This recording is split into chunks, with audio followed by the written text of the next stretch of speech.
El dolor es dolor. No hay algo que duela más. Lo que duele es que exista la guerra, que exista la pobreza extrema, que al final estas cosas existan por una decisión política. Porque al final ningún ser humano que piense de manera humana le va a desear o va a hacer algo que genere violencia, que genere pobreza o necesidades extremas. Y eso es lo que más duele, que sea una decisión humana. Estar en estos lugares te hace ver mucha gente morir o mucha gente sufrir la muerte de otros. Veo la alegría de los padres y las madres con sus niños en los campamentos de desplazados. Veo lo que es construir una familia o luchar por una familia aunque lo hayas perdido todo. Tiene que vencer lo humano, la empatía, las personas, la vida. Seguir adelante, no importa quién está de un lado y quién está del otro, todos y todas tienen derecho a levantarse, a abrazar a su familia y hacer de ese día lo que quieran, pero en paz.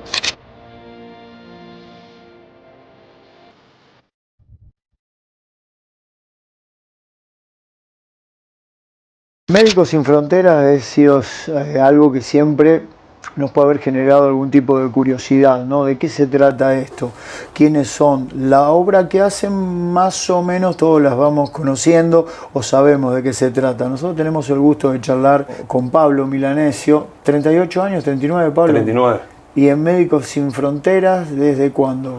Hace 4 años, empecé en 2020 con Médicos Sin Fronteras y antes ya trabajaba en el sector humanitario en otras ONGs. En otras ONG, 10 años dedicado, digamos, a la cuestión humanitaria. Sí, exactamente. Ingeniero civil. Yo soy ingeniero civil.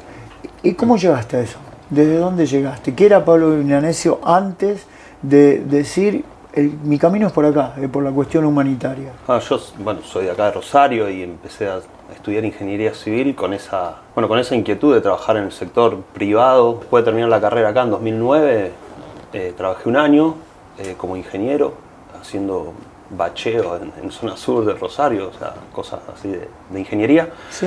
Pero después empecé a querer buscar otra cosa, ¿no? Una búsqueda personal de ver dónde poder aplicar estos conocimientos técnicos en cosas que tengan un poco más de, vamos a decir, un contacto más con la gente. Pero ¿hubo algún factor que a partir de ese momento decís, ¿y por qué está esta gente así? ¿Yo puedo hacer otra cosa?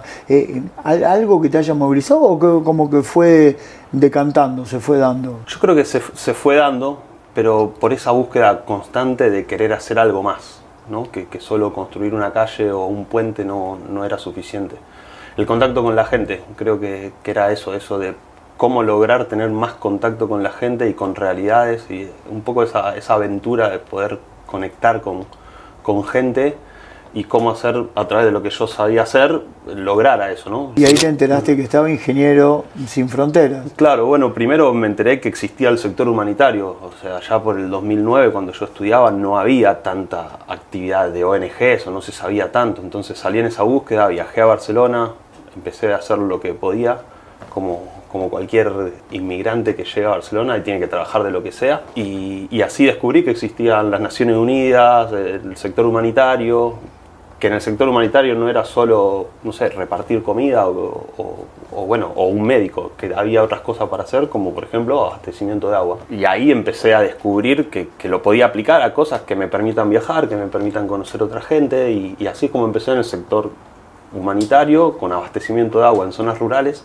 y me tocó viajar a Mozambique. Podemos encontrar personas que están en situaciones de salud muy críticas y condiciones deplorables. Nos encontramos con gente que ha vivido en el bosque durante semanas, incluso meses, que han comido cualquier planta que han encontrado en su escondite y que han bebido agua en las peores condiciones. Hice un máster que me dio conocimientos específicos de cómo aplicar la ingeniería en este sector.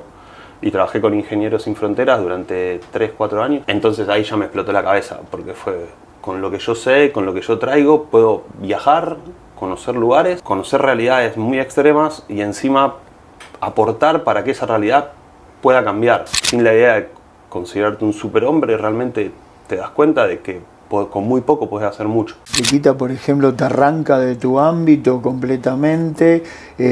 Vos A ver, estamos hablando de una persona absolutamente, un joven, un pibe, absolutamente normal, que te gusta el fútbol, que te gustaba salir con tus amigos y todas estas cuestiones. ¿Ese cambio en algún momento te da por decir que estés haciendo acá, o es como que te abstrae de todo y ya estás dedicado ahí? ¿Cómo era tu vida en Mozambique? Claro, al principio es toda una aventura. Sos joven o más joven y todo es como aventura y solo avanzás sin darte cuenta de lo que va quedando atrás, ¿no? Extrañas tus amigos, extrañas tu familia, te conectás más o menos, mantenés ese contacto, pero te dejás llevar, lo que te digo, el contacto con la gente, ver otras realidades, ver que sos útil, ir nutriéndote de otras cosas, te hace ir como, no olvidándote, pero dejando de lado ciertas cosas de la raíz. Con el paso del tiempo te empezás a dar cuenta de que la vida que llevaste adelante y el lugar a donde llegaste te hizo de alguna manera perderte de cosas, o tuviste que hipotecar ciertas cosas de tu vida para llegar a ciertos puntos, ¿no? Al principio es una aventura, después empieza a ser ya un camino profesional y después empieza a ser un estilo de vida.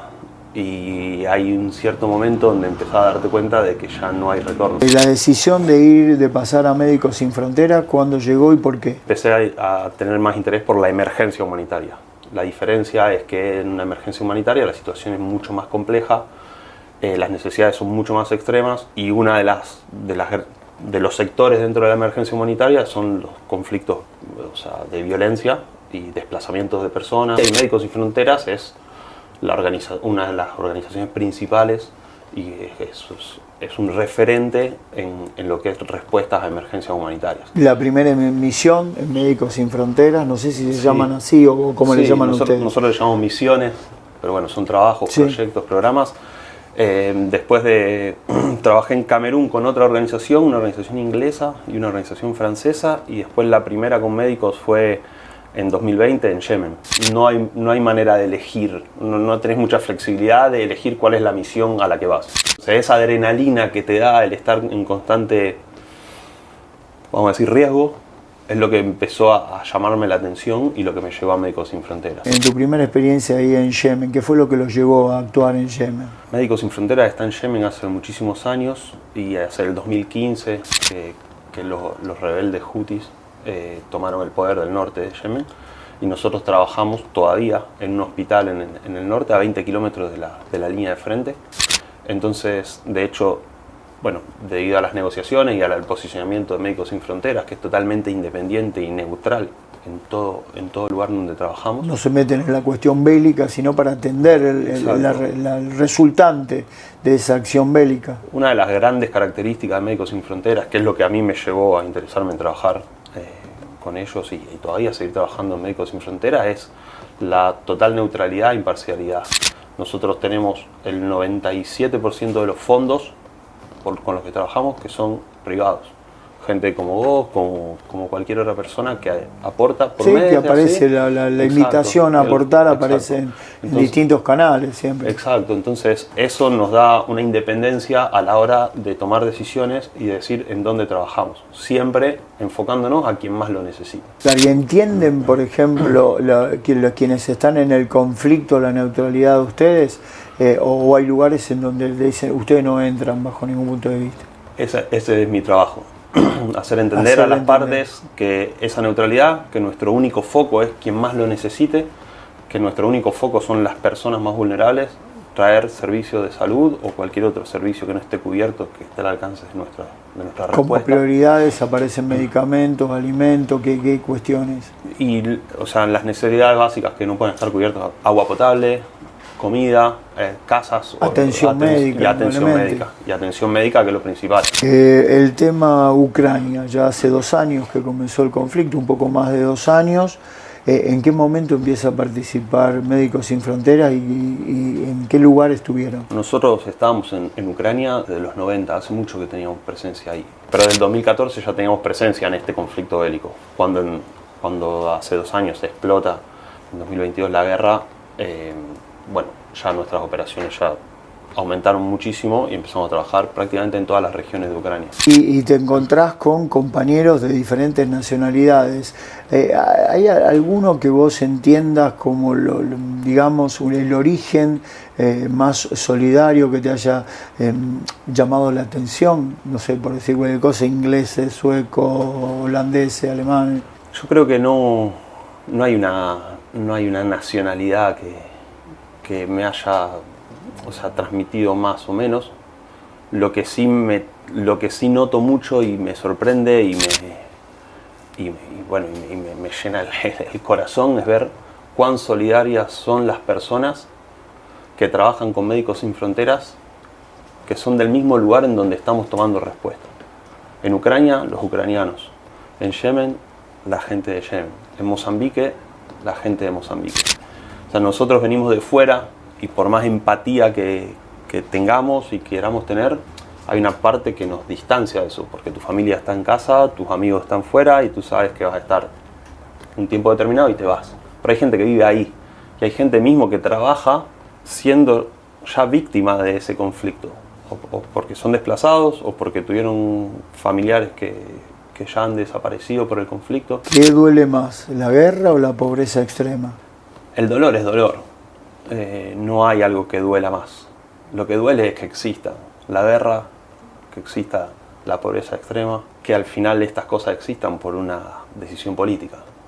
Porque al final ningún ser humano que piense de manera humana le va a desear o va a hacer algo que genere violencia, que genere pobreza o necesidades extremas. Y eso es lo que más duele, que sea una decisión humana. Y ahora justamente, estábamos charlando antes, en un par de semanas vas para Gaza, en donde expertos y pensadores de todo el mundo sostienen que acá no se persigue ninguna cuestión justamente ni política ni de dinero. Acá es un odio visceral de Hamás, de todo lo que viene desde Irán para abajo, de Hezbollah, que el deseo de ellos es exterminar a los israelíes, y los israelíes que reaccionan con una violencia inusitada ante un primer ataque, y por ahí no se sabe cuál es el punto final, si es que hay o posiblemente no haya nunca. ¿Cuál es la expectativa previa? ¿Vas a ir a trabajar a Gaza? ¿Cómo te preparás para eso? ¿Por dónde pasa tu pensamiento hoy? Hay una mezcla de sentimientos, ¿no? De entrar a un lugar que todavía lo veo lejano, necesita una preparación mental muy fuerte, pero de un compromiso muy grande, ¿no? Entonces la preparación, o sea, mi mentalidad es ir ahí a hacer lo máximo que se pueda. Poder colaborar para reducir ese sufrimiento humano que existe, independientemente de quién hace qué y quién está tomando reacciones o quién está tomando acciones. De hecho, desde Médicos Sin Fronteras, si bien todavía no fui, ya soy portavoz de un mensaje que estamos pasando, que es que tiene que haber un alto al fuego. No, inmediatamente tiene que pararse esa violencia. De las dos partes, tienen que sentarse, tienen que hablar. Nosotros en Gaza vemos que Israel está tomando decisiones que están generando, o sea, un problema masivo, ataques a centros hospitalarios, ataques a ambulancias, ataques a personal médico, bloqueo en el ingreso de suministros.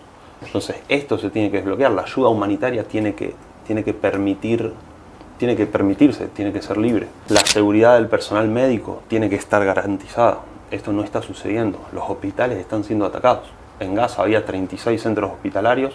Hoy solo funcionan 12 que no son hospitales, sino que son centros médicos que trabajan como pueden. Estamos hablando de que ya murieron más de 30.000 personas.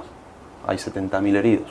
A nosotros en los hospitales nos llegan niños con heridas de bala, nos llegan mujeres y civiles con heridos de esquirlas de bomba. La violencia no puede continuar. Desde el costado periodístico en Israel dicen que ningún ejercicio bélico puede ser interrumpido por una cuestión humanitaria. A ver si puedo resumir esto. Si ellos tienen un informe claro, concreto, contundente, que un miembro importante de Hamás está en una escuela, bombardean la escuela. Existen leyes internacionales humanitarias que dicen muy claro, y esto está firmado a niveles de Naciones Unidas, que a las personas civiles se les tiene que garantizar la seguridad. Nosotros trabajamos en hospitales, los hospitales tienen que estar, la seguridad tiene que estar garantizada. Las personas civiles no pueden ser víctimas directas de una guerra. Los trabajadores humanitarios, ya han muerto 200 trabajadores humanitarios. 5 colegas de Médicos Sin Fronteras han perdido la vida. Esto por ley internacional humanitaria, y ni hablar de empatía humana, no puede seguir sucediendo.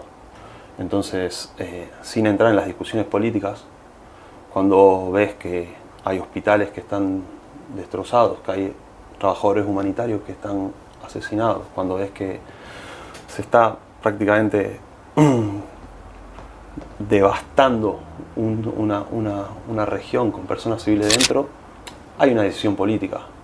Y ya sea guerra o no sea guerra, esto tiene que entrar en una zona de discusión, un alto al fuego, y a partir de ahí tomar determinaciones que permitan proteger a la gente. Viajás el 29, te incorporás con otro grupo de gente a quienes están trabajando. ¿Cómo es ese operativo? Sí, nosotros vamos rotando el personal. El trabajo es tan intenso que no podés estar ahí mucho tiempo al nivel máximo de tus competencias, entonces vamos rotando. Somos un grupo de extranjeros que entramos a trabajar en rotaciones de 4 o 6 semanas. Es una situación muy compleja, es un lugar muy especial por lo que está pasando a nivel humanitario, ¿no? Yo no entro en la parte política, claro, sí, sí. No entro en...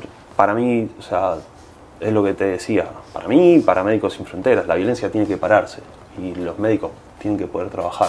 Entonces, el poder aportar en un lugar tan extremo y donde se ven las necesidades,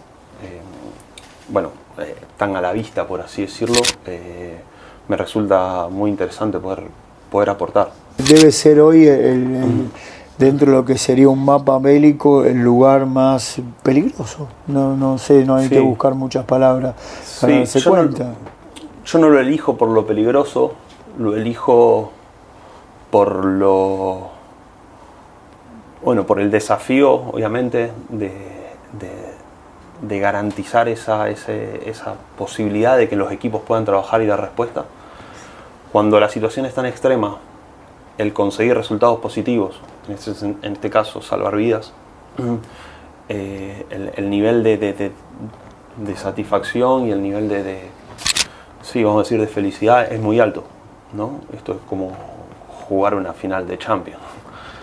Poder hacer un gol es todo, ¿no? Es mucho. Y uno no lo hace por satisfacción personal, sino porque sabe que si aporta bien en eso, las personas que necesitan van a tener una satisfacción enorme, ¿no? ¿Cómo te llevas con la muerte? Convivo con la idea de que puede suceder. Estar en estos lugares te hace ver mucha gente morir o mucha gente sufrir la muerte de otros. En Yemen, por ejemplo,